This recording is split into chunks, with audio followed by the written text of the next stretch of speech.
All right, Okay. so it's going to be pragmatic versus Mr. Jade. Mr. Jade is going to be affirming that Reinhardt can't lose. Now, I'm going to ask him, what's the relevant modality for the claim, sir? The modality logical. So she can't lose under logical modality? Yes, you cannot lose under a logical modality. Now, I'm going to ask you this. Is she a logically necessary being, sir? What do you mean by logically necessary in that sense? Are you invoking Yeah. it in a normative sense? It's just instantiation in all possible worlds. The referent is instantiated in all possible worlds. I do not believe himself is a logical necessity, but I do believe he possesses a property such as that he cannot lose within any logically possible world. So so there's like a necessary trait there. If you're gonna have Reinhardt, you must have the trait of not being able to be defeated, but he's not necessary himself. So one, I already know that because I have one problem here. So one, I want to know why necessary being is possible, and then two, I want to know what's wrong with just having everything be contingent, and then three, you're probably going to bring up infinite regress. I also want the issue of infinite regress, and I Yeah, also want the argument. there's a few issues within that response already, right? The first of which being, I never claimed that a necessary being can exist. I just claim that there exists some necessary traits which are distinct from a necessary being. But we can I go want into the that in a argument for that. moment. You want the argument for that? Yeah, we can give a very simple analogy, right? Let's say we have, or actually, we can just do it by definition, right? By definition, By an analytics? necessary. Yeah, we can just do analytics. No, I deny analytics. I want the argument for analytics as well. I'm just What's the wanting Khan's argument critique for of analytics? analytics. Um, I'm just gonna ask why you actually deny analytics there. Like a I clarifying question. Okay, yeah. So today for the recording, I'm just going to be wanting cross critique. That's going to be the analytic synthetic distinction. And that's just going to be saying, okay, well, we have this synthetic trace and we have this analyticity.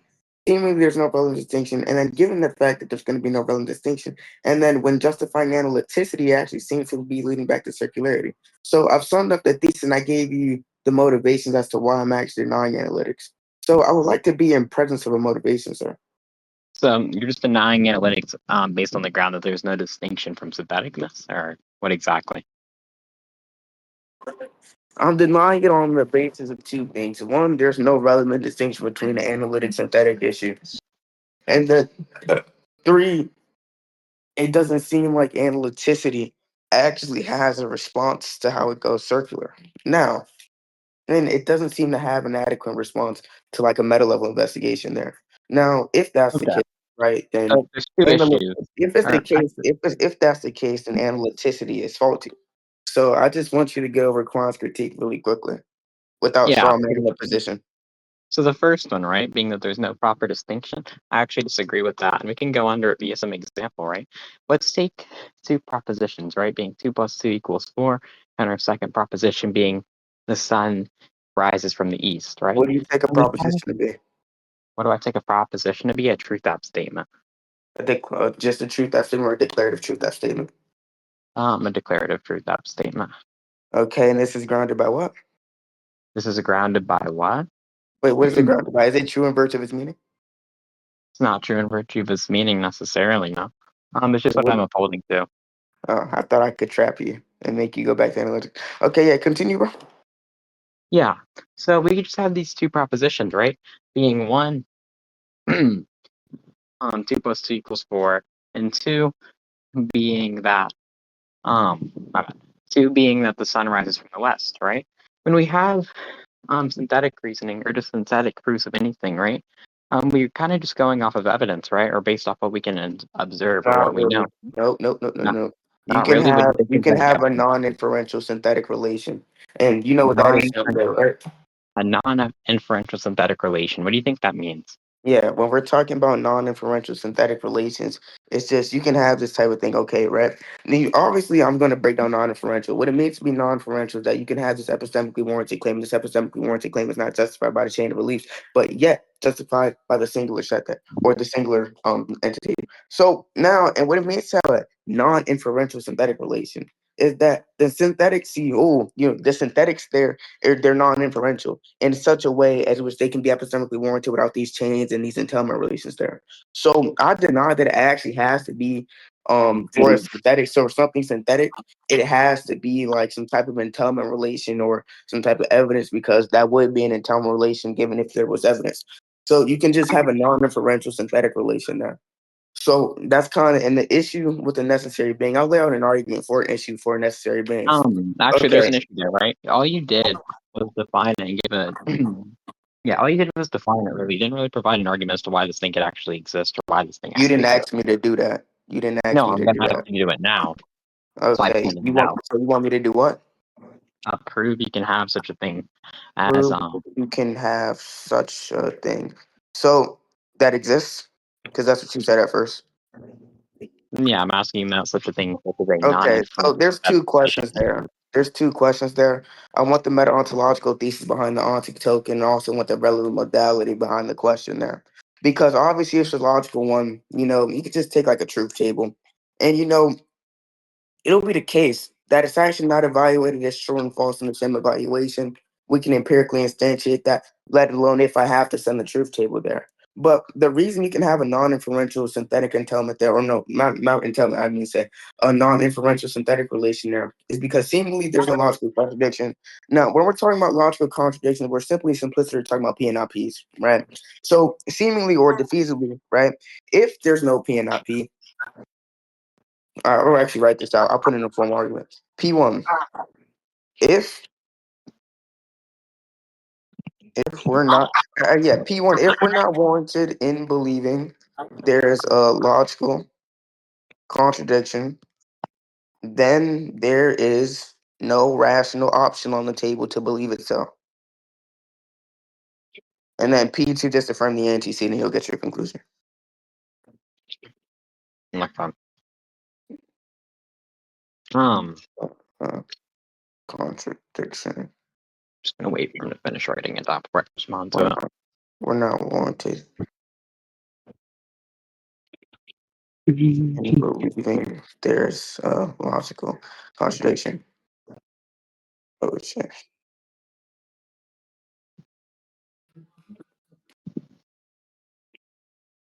There is no rational reason to believe there is no rational. P1, if we're not warranted in believing there's a logical contradiction, then there's no rationale to believe it. So, P2, we're not warranted in believing there's a logical contradiction. C, there's no rational reason to believe there's a logical contradiction. Now, what's meant there by rational reason? Right? Right? You were about to say that? Yeah, actually. Okay, yeah, great. So, what it means to be rational reasoning, let's just stipulate the term here. When we're talking about rational, we are talking about something that is, seemingly acceptable, something parsimonious, for an example, right? Something parsimonious would also be the type of thing which is rational. Now, to get further into the rationale, right, it's this type of thing which is not going to overly commit you to things that seem absurd. Like, for example, a view like solipsism. Obviously, a view like solipsism doesn't seem rational, given that if you input the synthetic data, then it seems ludicrous, right? So that's just being said there by rational, is that Yeah. So I'm just gonna ask, if when you you say have something like is irrational, if what you type of stuff? I wasn't done, sir. Yeah, but I have an issue with your or I Okay, have a few okay, just questions let for me it already. finish. Maybe you won't if you let me finish, sir. So if you have this counteracting data, right, and this counteracting data isn't the type of thing which is sufficient to support your view, and the counteracting data actually goes against it, and the warranty to believe in your view actually falls down. Now, also was wondering, right, if you take your argument to be somewhat of a JTB. If I take my argument to be a JTB, Yeah. not necessarily. Okay, so you don't necessarily believe it's a justified true belief? No, I just don't necessarily uphold a justified true belief, and thus I'm not using it within my argument. You don't hold to justified true beliefs? What does that say? I just told you what I feel like that's evident. But all I'm saying is that I just don't uphold to a traditional model there. Okay, what model of JTBs do you hold to? And like, how are you resolving the classical thought of a JTB? Like, are you arising the Getty Air problem or what, man? Um, yeah, I just uphold to some form of certainty in action or some form of safety account. Some certainty in action? Yeah, it's in a paper on that real quick if you want it. Yeah, what does that say? Yeah, certainty in action Actually, I'll just read you off the paper. I'll just read you off the arguments, actually. But certainty in action practically just states that we have knowledge if and only if we are certain of X. So, okay, we have knowledge if and only if we're certain of X. Okay, yeah, motivate this. Motivate this? Sure. Yeah. And what it mean? What does it mean to be certain? What does it mean to be certain? When we Yeah. say we're certain of something, we can just say, I don't want to define it. I can just say we can be completely confident or free of doubt of something. What So does it when we mean to be completely confident? That just seems synonymous with saying that kind of just seems that just seems circular because it's not really informative. It just uses a synonym to push forward the word. It's not really helping us actually configure what the word means. That what words do you think are synonyms there? I think that's well, oh, confused.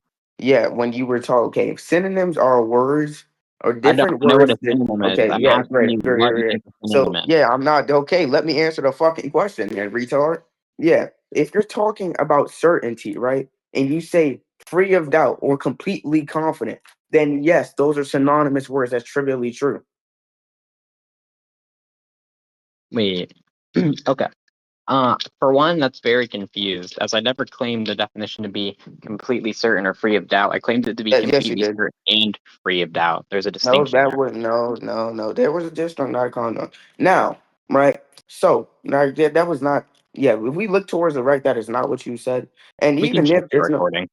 yeah, even if you did, there's no relevant distinction there. So, There is no. one, you failed to sufficiently go against the classical thought of JTB. The classical thought of JTB, which, if you input prior data, has been so far successful, as even when you raise like seemingly these type of issues, like the Gettier problem that Gettier raises, he actually doesn't go to deflate the JTB, rather modify it into such a sense where it is more sufficient than it already is, sir.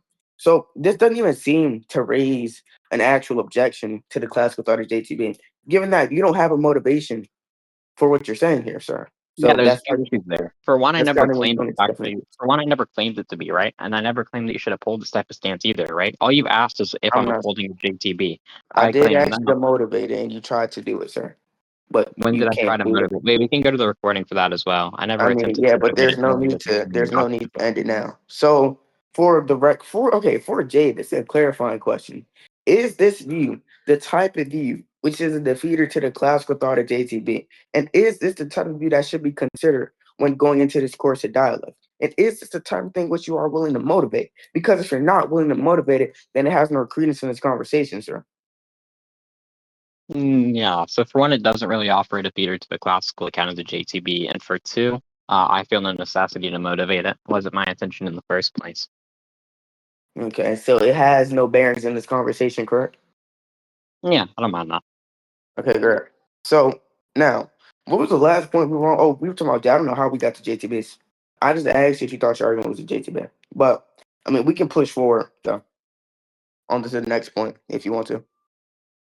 Yeah, I'll just ask this because it's addressing one of your original burdens. Why do you think I need to provide my meta-ontological thesis?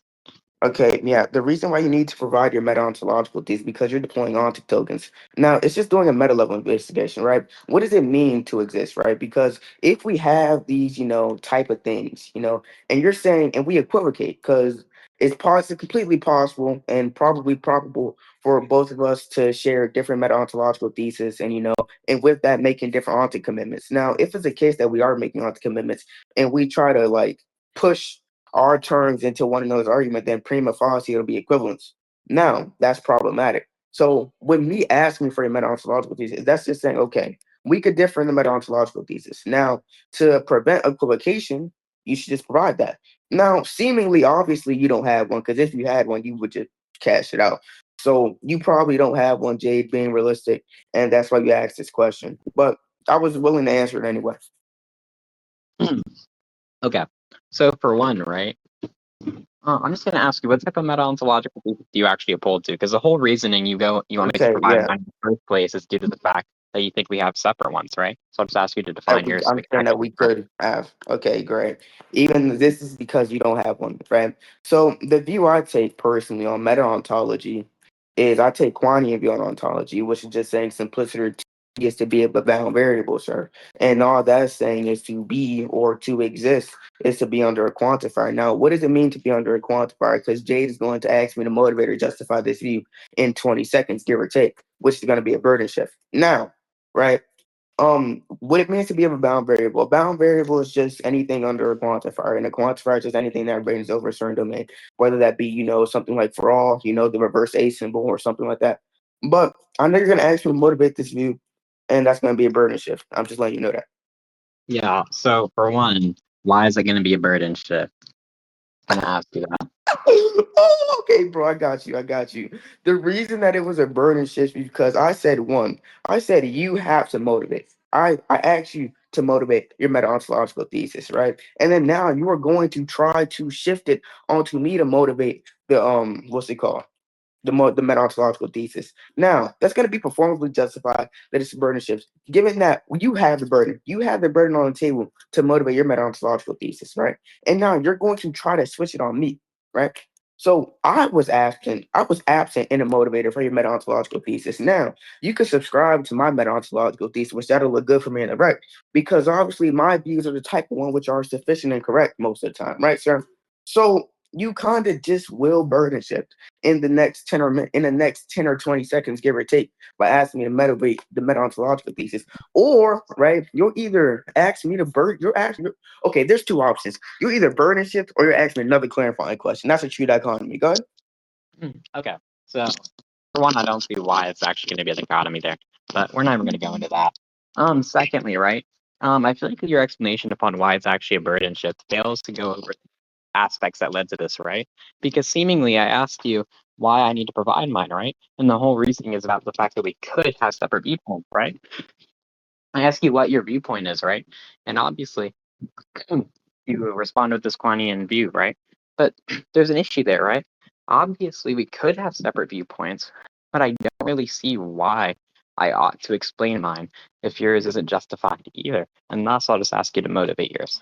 Okay, one that's already confusing that actually doesn't derive from the fact that it's a burden shift. Now, two, that presupposes that my system is the type of thing which is non-justified, and that's going to be the type of thing which is rendered unjustified. And then I not only said it could be the case, but I also said it's probable it's going to be the case that when we have, different meta-ontological theses and we share a different meta-ontological thesis, then we're probably going to run into equivalence given what we mean by being an entity, sir. So I'm gonna refresh your memory because you strawman me and didn't track what I said, and then I'll go ahead and motivate the quantity view after that, right? So the reason this is gonna be a burden shift, remember, because what is on Jay's plate? Let's ask ourselves: one, motivate your meta ontological thesis by P, right? He actually never attacks that it is performatively justified. That's going to be a burden shift, given what he's doing, right? So, okay, we can all agree that one is a burden. Okay, great. One's a burden. Now, two, you look at what Jade is saying. Jade, now, this is Jade. Motivate your ontological thesis. Now, why you need to do that, just to refresh your brain, because we're probably going to run into equivalence, right? If we run into equivalence, right, and you have a heavily loaded modal claim there, right? So obviously when you come into the modal claim and you say, watch, this character is not necessary but they have necessary properties, which you also haven't laid out the argument for, and that seems confused modally. But you said your character has necessary properties but are not necessary themselves, right? So that already seems confused, but you've already committed yourself modally there. And obviously, these modal commitments could be the type of thing which failed to the parsimony, which you also need to respond to now. But to motivate the Quantian view, right? When we're talking about the Quantian view, we're just saying something very simple and trivial. To be is to be of a bound variable. Now, you could take like an ambiguous Houston view in which you say, these type of things. It's very trivial, foundational things.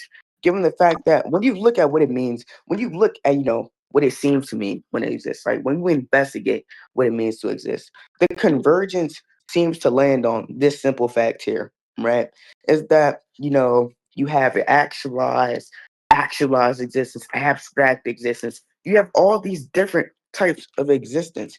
And what people usually converge on what it means to exist is just to be a state of reference there and to possibly obtain in the possible world, which Quines actually seems to fulfill as well. So, and then another reason is that it's actually going to be the type of thing which is non-problematic. So, if you have defeasibly, if you don't have any contentions, right, I can say it's probably not going to be the case that there is no model which defeats the Quinian view of ontology, right? And before you say that's an appeal to ignorance, no, I'm going to teach you on the distinction between a noseium inference and an appeal to ignorance. So when you're talking about a noseium inference, you're actually Don't talking answer, about bro. this. Yeah, I just have to pre-call them real quick another time. So when you talk about the noseium inference, you're actually talking about if I can't see it, it's probably not there. Now the relevant distinction is that the appeal to ignorance is actually making a truth claim out of the not knowing. The noseium inference isn't doing that. So now, given that's the case, that's going to be the distinction between the noseium inference and the noseium inference and the appeal to ignorance. Now you can respond, bro. Okay. So just to clarify on the argument of ignorance thing, right? You think an argument of ignorance is in reference to some form of truth claim, right? What grounds that? Okay, yeah. What is meant by what grounds that? And then also it's gonna be the type of thing Yeah, I'm which is asking where you get that yeah, type of definition yeah, from. I got you, bro. I got you, bro. You said where do I get the definition from? Yeah. Yeah, I got you, bro. And by the way, I'm not saying it's true in virtue of what it means to be in polygamy. Because earlier in the debate, I denied analytics, so that's going to collapse on me.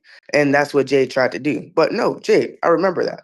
That's just saying we can replace the Alethea conditions now when it comes to analytics. We can do something like this, right? We can talk about pragmatic acceptability conditions and other sufficient conditions like that. But I don't really have to locate myself to truth. And yeah, man. All right, I'm gonna send you this link, and I'm just telling you where it's grounded from.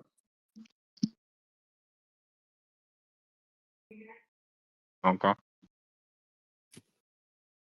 right, let's send this right. Prag, I need your autograph, please. Marcy, why are you egoing me, bro? Bro, I got you with your autograph later, bro. Just calm down. Who's asking for Prag's autograph? You material, shut your bitch ass up. Bro, Now, you're a bitch, and right? I do not want that autograph. Okay. And now, when we talk about ignorance and just when do you want to fill in some answers and then talk about the conjunction, right? What is ignorance? Ignorance, there's different types of ignorances. But one, the blatant what people understand ignorance to be is just this unknowing. And then you have you have willful ignorance, obviously, which is purposely being unaware, right? So, okay, ignorance, purposely unknowing, right? Now, unknowing, arguing something, right? And look, right there, logically fallacious, says in the pill to ignorance is assuming X is true, given the lack of knowledge for Y.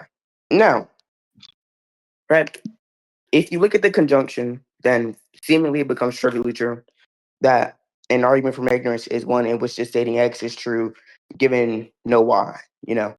And that's going to be the relevant distinction between the noseium inference and the appeal to ignorance. I'm inference and the appeal to ignorance, my bad. And so far for the recording, I've pre-called almost everything that Jade said, and the recording could look for that. Ooh, shit. Okay. No, you didn't. Ooh, shit. Bro, Scott J is venting in chat, bro. If I leave and say Prag is better than me, will people leave me the hell alone? Stop venting, But Yo, bro. no, yo, because yo. Jade's always debating fiction. I mean, in the pit stop. So seemingly he should be at least somewhat decent at it. But if he wants to stop getting bullied on the meta, then we can go back to the substance. But the nigga literally said, Marcy, the nigga said his character has necessary traits, but it's not necessary themselves. You know how much of a confused modal claim that is? That's retarded. And I already told him why. But Okay, I can yeah, explain the distinction there. you can keep getting slaughtered on the fucking substance. So provide an argument for that. Provide an argument that your character cannot lose, bro. Go ahead. Cannot be defeated. Other than getting bullied Yeah. on the meta. Oh my god, you're so cool. Yeah. Okay. All right, let me grab it. All right, the wreck is back. We're gonna have two wrecks. This wreck isn't this okay. The other one was him getting beat the fuck up on the meta, and then this will be him getting beat up on the substance. Oh Now, shit. yeah, you can provide the argument. Okay. Okay, P1, omnipotence is the ability to bring about any logically possible state of affairs. P2, Satella is omnipotent. P3, therefore, Satella. What? In your P3, there's a conclusion. That's a category error. One. That's not. P3, can have it therefore, Satella can bring about any logically possible state of affairs from P1 and P2. P4, defeating Reinhardt is identical to bringing about the state of affairs Reinhardt is defeated. P5, Statella cannot bring about the state of affairs Reinhardt is defeated. P6, if an omnipotent being cannot bring about a state of affairs, then that state of affairs is not logically possible. C1, therefore the state of affairs Reinhardt is defeated is not logically possible. Okay, yeah, there's a lot of loaded commitments here. So one, just justify P1, and then after you justify P1, go ahead and motivate P2, and then the referential sense that when they use omnipotence in the way that you're using it, right? Prove that the literature is actually doing that. Oh, Because shit. no one defines omnipotence as the ability to do anything logically possible. Oh, And shit. that's going to be the type of thing which fails to parsimony, which that's something you need to respond to. P2, motivate P2, and motivate that it's exterior to hurt them in. And then you could just also motivate the argumentation model, because if we take like the Tolman model of argumentation, then this is actually going to be a weak argument in reference to that. Given that, okay, let's look at the claim. Does the claim fail under most, acceptable views? Duh. It does. Obviously, it's retarded. That's one. So the claim is already weak. Now, the data and the backing and the rebuttal. Okay, are they going to be weak in the future? Yes, because Jade, I know Jade, and Jade's going to ask me a clarifying question after this. So, Jade, you can go ahead and ask me to motivate or ask me a clarifying question, given the fact that you don't have a defeater, right? Good precog. So, now, P4, defeating Reinhardt is identical to bring about the state of affairs Reinhardt's defeated. And you think this is entailed prior from P3, P2, and P1? Yeah, so I'll just lay it down like this. P1, if you accept the Tolman model of argumentation, then Jay's argument is weak. P2, we accept the Tolman model of argumentation, C, Jay's argument is weak. And all that's meant by acceptance there is going to be the type of thing which is epistemically rational, and we are actually inclined to believe it. Now, the Tolman model of argumentation, what Tolman wants to do, he wants to divide the argument into 6 or 5 very important parts. You have claim, you have the data, you have the warranty, you have the back and the rebuttal. Now, can Jade provide something sufficient that fulfills the model, or will he fail and provide a shitty, dog shit, weak, trash ass argument? Go ahead, Jade. Okay. So all you're asking me to do is just asking me to prove that this argument is sufficient under a Tolman model, right? Yep, and I laid out the argument for the Tolman model and why any argument outside of the Tolman argument is weak, or if it even rates low on the Tolman argument scale, then it's fucking dog shit. And which this argument does, because it holds you to commitments that I know you wouldn't be able to justify. And if we just look at the argument again, I want the entailment relation between each premise, and then you go to C1, but then you have therefore. Therefore, at least, linguistically is a conclusion. So not only is this fucking structurally invalid, you dumb bitch. That's embarrassing. This is structurally invalid, given that you actually have 2 conclusions in your oh my god, Jade, you have 2 conclusions, and one of the conclusions is stuffed within a fucking premise. And you know what that's called? That's called begging the question, retard. Now, look at Oh, C1. shit. C1? C1, nigga, you should C2. That's fucking C2. So not only is it structurally invalid, because that's really this idiot baked a fucking conclusion into his premise.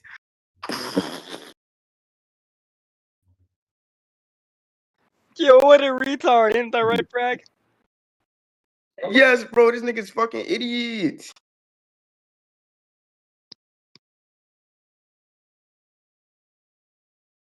Y'all finna conclude this shit soon? Yeah, Jay, you getting your fucking head ripped off, bro. You trying to conclude, bro? Just take your ass, Yeah. bro, and come back tomorrow.